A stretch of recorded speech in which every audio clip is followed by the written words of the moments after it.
už tai, kad įdėjo nemažai darbo. Tai Šarūnas. Pastangas, už lentas, už viską. Tai va, noriu tave padėkoti už tai, kad galėtum irgi. Ačiū savo indėlį tiesiog noriu įdėti, nes aš matau, šitas projektas labai toli nueis. Ir įdėsiu savęs tik, kai galėsiu, nes matau, aš labai galvojau, kodėl visą tai, kodėl taip traukia. Ir aš tik važiuodamas šiandieną, vakar važiuodamas, suvokiau, kad visą tai, ką tu darai, tu išlaisvini žmonės. Tu duodi galimybę jiems būti laisviem, nepriklausomais vilkams. Ačiū.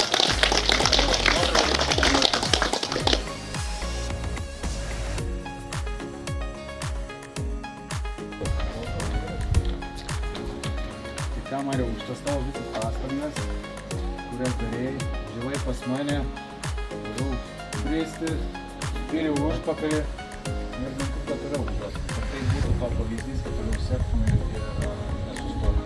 Ačiū labai, ačiū labai.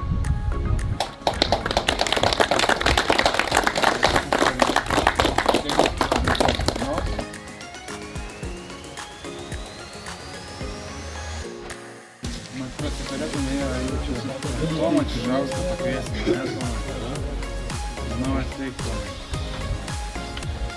Šitas momentas, žinai, man kas yra labai svarbu, kad kiekvienas mokinys eina ir rodo ir daro, ir atvažiuoja, ir kalba, ir ima informaciją, tai yra labai svarbu. Ir žino tavo kelią, nors nėra dar prekybos plano iki galo, bet aš žinau, kiek tu įdėjai pastangų ir matau, kad visą įdėjai. Ir gali būti jau netgi kitą mėnesį, sakykime, pradžioje jau viskas padaryti, tai tiek su įvykiams kartu ir pasveikinsiu tave su šito baigimu ir kad šitas irgi diplomas tau rodytų, kad reikia stengtis toliau, reikia judėti, reikia. Labai ačiū.